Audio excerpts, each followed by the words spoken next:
Imagine, just for a moment, the actual physical sensation of wearing a crown. Oh, wow. Okay. Yeah, think about it. We're talking heavy, solid gold. It's encrusted with these cold, massive jewels. It's this ultimate historical symbol of weight, authority, and, frankly, burden. Right. It's heavy in every sense of the word. Exactly. Now, take that physical object with all of its massive geopolitical implications and place it on the head of a 7-year-old boy. It is such a jarring image. I mean, most 7-year-olds I know can barely handle the authority of choosing their own socks in the morning, Right. let alone running an entire nation state. I know, at 7, my absolute biggest crisis was losing a specific Lego piece. But we aren't talking about hypothetical children today. We are talking about history. Specifically, we're doing a deep dive into the boy kings of Judah. Yes. And before you think we're just, dusting off old Sunday school flannel graphs or something, stick around. Because this isn't really just a history lesson. No, not at all. It's really a forensic analysis of leadership. We're looking at two specific case studies today, Josiah and Joash. And these two had almost identical starts in life, but radically, violently different finishes. Yeah, we're pouring all this from our source material today, a really fascinating text called Crowns of Conviction, comparing the boy kings of Judah. It pulls from the historical accounts in 2 Kings and 2 Chronicles to set the boundaries of our discussion. And honestly, the central mystery that this text presents, it's something that actually keeps me up at night regarding my own life, my own career in leadership. It's the mystery of the pilot versus the passenger, isn't it? That is the perfect way to frame it. That's really the mission of this entire deep dive. We have these 2 kings. Both of them ascend to the throne as literal children. Both are surrounded by these very powerful, influential adults. Right. And both of them start incredibly well. They're reformers, they're beloved by the people, they're highly successful. But then, and this is the crux of it, the adults leave the room. Training wheels come off. Exactly. And one king completely crashes and burns the very moment he's flying solo, while the other one actually flies higher. We need to figure out why that happened. So let's just get straight into the evidence. Segment 1 here, the vulnerability of the crown. We have Joash, who takes the throne at 7 years old, and Josiah, who takes it at 8. Yeah, structurally, these are almost the exact same kid. Practically twins in terms of their historical circumstance, and the Crowns of Conviction text raises this really fascinating concept of early authority. It asks a question that I think absolutely applies to anyone leading young today. Oh, 100%. Whether it's, a prodigy tech CEO, or a really young pastor, or just a kid who had to grow up way too fast. Does that early power make you a clean, blank slate for good things, or does it just make you a massive target? I mean, I've always heard that children are more teachable, right? The plasticity of the brain, all that stuff. They soak up information like sponges. They absolutely are teachable. But the source text makes this brilliant argument that being teachable is actually a double-edged sword. Think about it. When you are 7, or honestly, even if you're 22 in a high-stakes corporate environment, you don't have a fully formed worldview yet. You don't have those first principles locked in. Right. You are operating on what the text calls borrowed faith. Borrowed faith. Man, that is a sticky turn. We should unpack that a bit. Let's do it. Because when you're that young, you're basically just mimicking the convictions of the adults who happen to be standing around the throne. You don't have the life experience to form your own deep beliefs yet. You're essentially an actor. Yes, you're an actor reading lines written by a mentor. And you might deliver those lines with incredible passion. You might even genuinely believe them in the moment, but they did not originate inside of you. Which, to be fair, is totally fine when you're 7 years old. You need that kind of scaffolding. You can't just expect a second grader to have a fully fleshed out geopolitical strategy or a deep theology. Absolutely. It's strictly necessary for survival at that stage. But here's the pivot point. This is where the real drama of these historical accounts lies. At what exact point does that scaffolding have to come down? Right. The source suggests that the real tragedy of the boy king isn't that they start out with borrowed faith. The tragedy is that some of them never actually exchange it for the real thing. Wow. They just keep paying interest on a loan they never actually pay off. Exactly that. They get way too comfortable just renting their convictions from other people. And that brings us perfectly into our first case study, the tragedy. King Joash. Let's talk about Joash, because if you just look at his resume on paper, it looks utterly fantastic. Top tier. The historical text says he did what was right in the eyes of the Lord. He repaired the National Temple, which, by the way, was a massive multi-year infrastructure project. He completely reorganized the national finances to fund it. If you were looking at his LinkedIn profile during the first half of his reign, you'd confidently say, this guy is the real deal. You definitely would. But there's a massive asterisk in the text, a really crucial qualifier.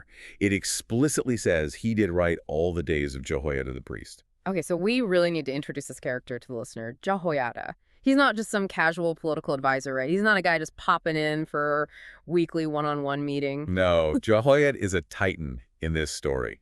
In the historical account of Joash, Jehoiada is the high priest, yes, but he's also literally the boy's savior. Yes, set the scene for us. So there's this wicked queen, Athaliah, who tries to assassinate the entire royal line to seize power. Jehoiada literally smuggles Joash out as a tiny baby and hides him in the temple. He raises this kid in absolute secret for 6 years. And then Jehoiada is the one who orchestrates the elaborate military coup that finally puts Joash on the throne. So this man is the father figure, the political strategist, the spiritual guru, and the chief bodyguard all rolled into one single person. He is the entire solar system that Joash orbits around. And this is exactly where the Crowns of Conviction source points out a massive structural flaw. It calls this the single point of failure. That's an engineering term, isn't it? It is, and it fits perfectly here. Joash's entire moral compass was externalized into one single human being. As long as Jehoiada was physically in the room, Joash was safe. He was faithful, but only because Jehoiada was faithful. It looked like leadership on the outside. Exactly. But the source argues it was actually just compliance. And compliance creates this terrifying mirage of competence. You know, you think the kid knows how to drive the car because he's sitting in the lap of the guy who's actually pressing the pedals and holding the wheel. That's such a great analogy. Yeah. And the really scary part about this guru model of mentorship is that it actually works. For a while. Right, until it doesn't. Yeah. It produces real-world results. The temple actually got built. The financial reforms actually happened. But the internal psychological structure of the leader wasn't being built alongside the external structure of the physical temple. And we know exactly what happens next in the text. The bus factor kicks in, Jehoiada gets old, and then he dies. And the historical account describes the shift in Joash as almost immediate. It's total whiplash. The source notes that literally as soon as Jehoiada is buried, the princes of Judah come to Joash. Now, these are likely the younger, wealthy nobles, the sort of cultural influencers of the day who probably really deeply resented the strict religious regime of the old priest. Right. So they come in, they bow down. It's essentially pure flattery, and Joash he completely flips. He just abandons the temple that he spent decades of his life restoring. Just like that. Just like that. Almost overnight, he starts serving idols and setting up Asherah poles. He completely, 100% reverses the core policy of the man who literally saved his life and raised him. But why? See, that's the part I really struggled to wrap my head around. You don't just forget 30 years of intense mentorship overnight. No. Was he just faking it the whole time? Was he some sort of secret rebel waiting for his chance? You know, I don't think he was faking it at all. I think he was just mirroring. Mirroring. Okay, explain that. The source argues that Joash never actually developed an internal no. He was a quintessential people pleaser. When Jehoiada was the loudest, strongest voice in the room, he pleased Jehoiada. When the corrupt princes suddenly became the strongest voice in the room, he pivoted to please them. So he was basically a chameleon. He just took on the color of whoever was sitting on the closest chair to the throne.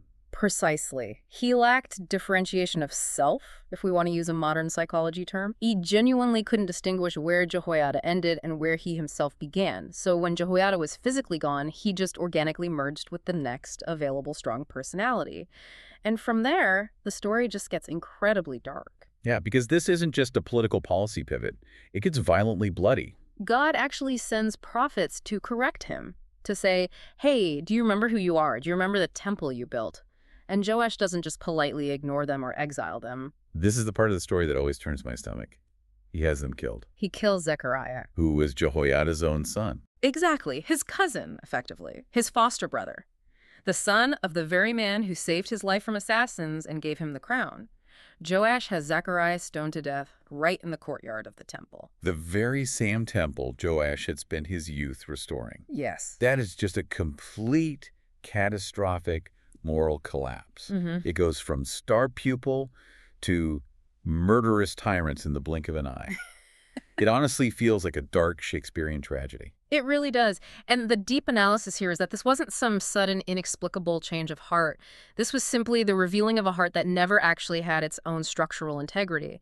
If you build a massive house without pouring a foundation, it stands perfectly fine when the weather is calm. Right. But when the storm hits, or in this specific case, when the windbreak of that powerful mentor is finally removed, the collapse isn't just partial, it is total. That is genuinely terrifying. Yeah. It really makes you look at every rising star in your industry completely differently. Are they actually fundamentally good at what they do, or are they just really well managed by someone else? That is the exact question every single organization should be asking themselves. But we promised the listener a comparative case study. So it's not all doom and gloom today. We have the counterpoint. Yeah. We have Josiah. Josiah, the boy who completely broke the mold. Same exact setup.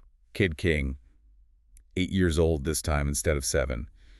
The nation is in total chaos, actually. Historically speaking, it was far worse chaos than what Joash inherited. Much worse. But his trajectory feels fundamentally different right from the jump. It is different. If Joash is the poster child for the singular mentor model, the source defines Josiah's reign by a plurality of influence. Safety in numbers. In a very real way, yes. When you look at the historical texts surrounding Josiah's early years, you don't see one towering, dominant figure like Jehoiada who just blocks out the sun. You see a whole cast of characters. You see Hilkiah the high priest. You see Shaphan the court scribe. You see Huldah the prophetess. So he wasn't just downloading his entire personality and policy from one great man. He was forced to triangulate the truth from a whole ecosystem of advisors. An ecosystem is the perfect word for it. And because that influence was decentralized, Josiah actually had to do the hard cognitive work of synthesis. He had to listen to what the scribe was saying, cross-reference it with what the prophet was saying, and then he had to make the final decision himself. Which builds muscle. Exactly. That process builds the internal muscle that Joash completely lacked. Josiah couldn't just defer to a dad figure, he actually had to lead. But there's one specific massive influence the source highlights as the absolute anchor for Josiah's entire reign. And it wasn't a person at all. No, it was the rediscovered book of the law. Let's give some quick context for the listener who might not be super familiar with this part of the history. The Torah, the core scriptures had essentially been lost, right? Like physically misplaced in the junk drawer of the National Temple. As incredible and ridiculous as that sounds to us today, yes. The nation had drifted so incredibly far into idol worship over the previous couple of generations that the physical scroll of the scripture itself was just gathering dust in some forgotten storage room. So during the temple renovations, which Josiah ordered, similarly to Joash Hilkiah, the priest actually finds the physical scroll. They dust it off, bring it to the king, and they read it out loud to him. And his reaction is, it's totally visceral. It's not just polite academic interest. He literally tears his royal robes. He weeps openly.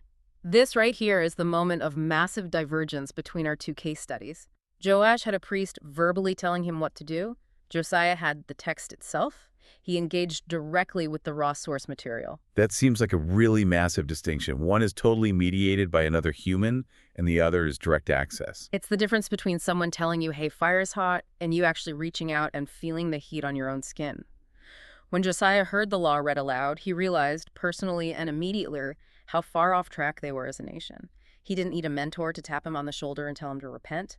The conviction transferred from the text directly into his own heart. So instead of that fragile guru model, Josiah had a community plus standard model. Correct. And think about the incredible stability that creates for a leader. If Hilkiah the priest turns out to be corrupt down the line, you still have Huldah the prophetess to check him. If the scribe gives terrible political advice, you still have the objective standard of the book.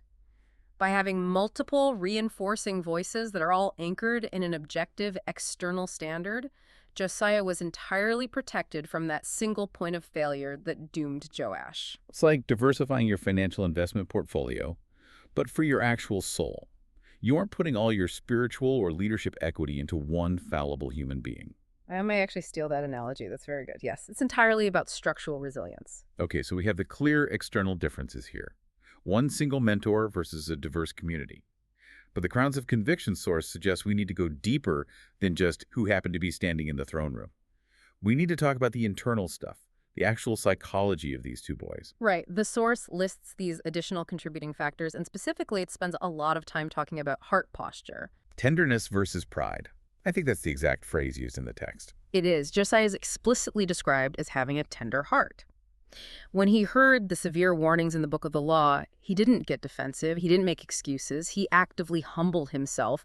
He allowed the new information to fundamentally change him. Now, contrast that with Joash. We already mentioned that he murdered the prophet Zechariah. But let's look closer at why he did it. Zechariah wasn't attacking him physically. He was just rebuking him verbally. He was offering necessary correction. And this is the ultimate litmus test the source suggests we should all be using for ourselves. How do you handle rebuke? That's the really uncomfortable part, isn't it? Because nobody likes being told they're wrong. No, nobody does. But look at the underlying mechanism here. Joash could take orders. He was actually fantastic at taking orders from Jehoiada for decades. But he couldn't take a rebuke. Because taking orders is just about compliance. Taking a rebuke requires actual humility. So Joash was perfectly compliant, as long as the authority figure was someone he personally liked or feared. But the very second, his ego was challenged by someone he didn't respect as much, or someone who threatened his comfortable new lifestyle. The defensive walls instantly went up, and extreme violence ensued. Josiah, on the completely other hand, allowed the inanimate text to critique him. He allowed the living prophets to guide him. He had this remarkable fluidity to his leadership that only comes from deep humility, whereas Joash had this dangerous brittleness that comes from hidden pride.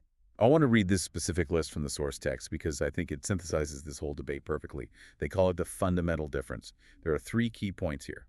Number 1, external guidance versus internalized conviction. And we saw that so clearly. Joash was outside in. He was essentially just painted with righteousness. Josiah was inside out. He was dyed with it. Number 2, reforming structures versus transforming hearts. This one is a bit more subtle, but so important.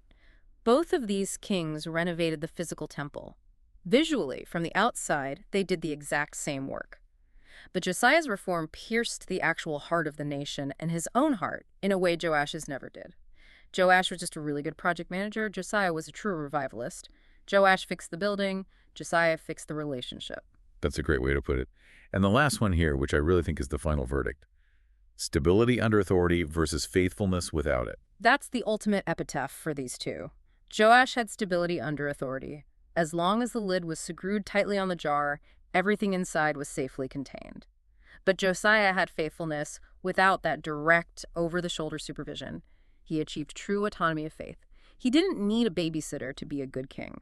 So bringing this all the way down to earth for the listener, most of you aren't currently ruling Bronze Age Judah.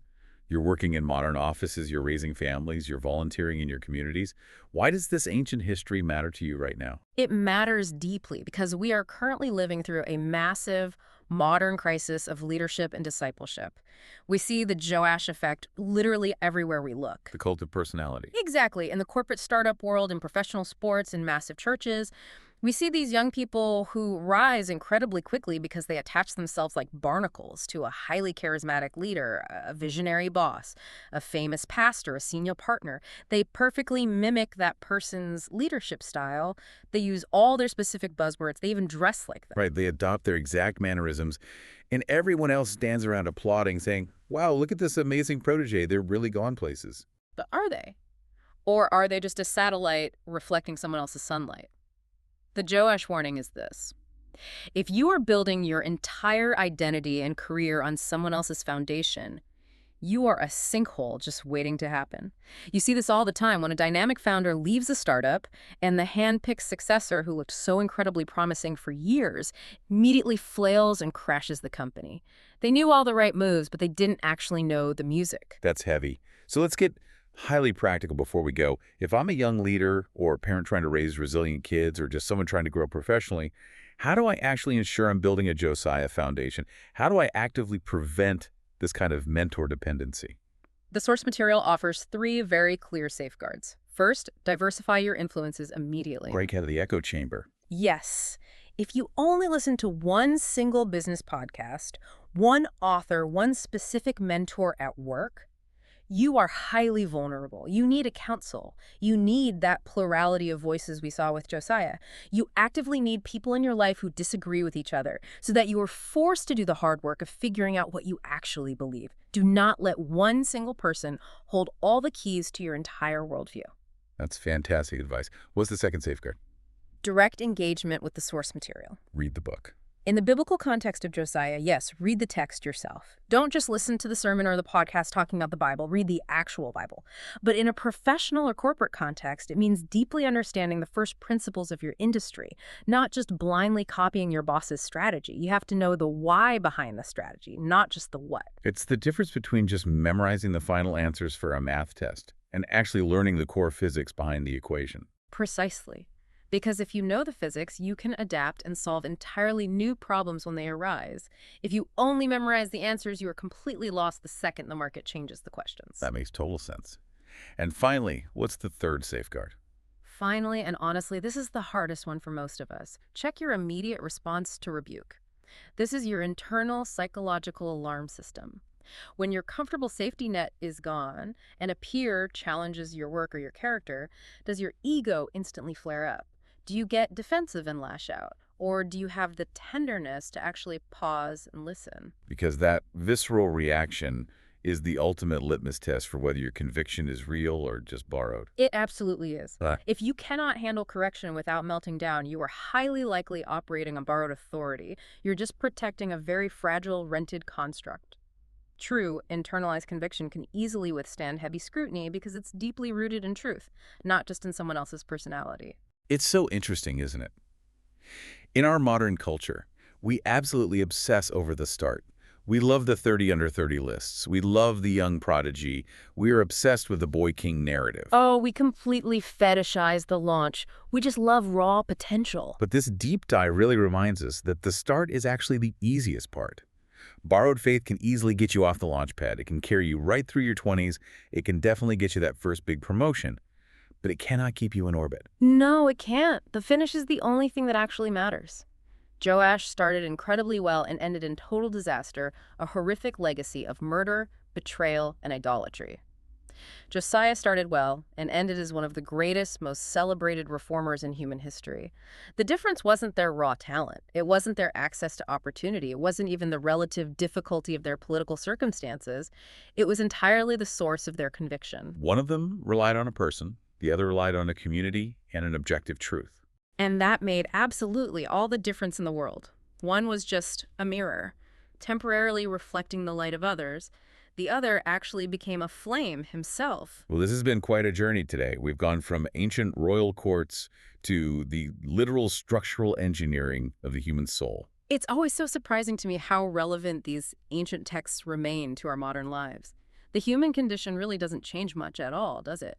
We're still out here looking for heroes, we're still looking for easy shortcuts, and we're still really struggling to stand on our own 2 feet. Absolutely.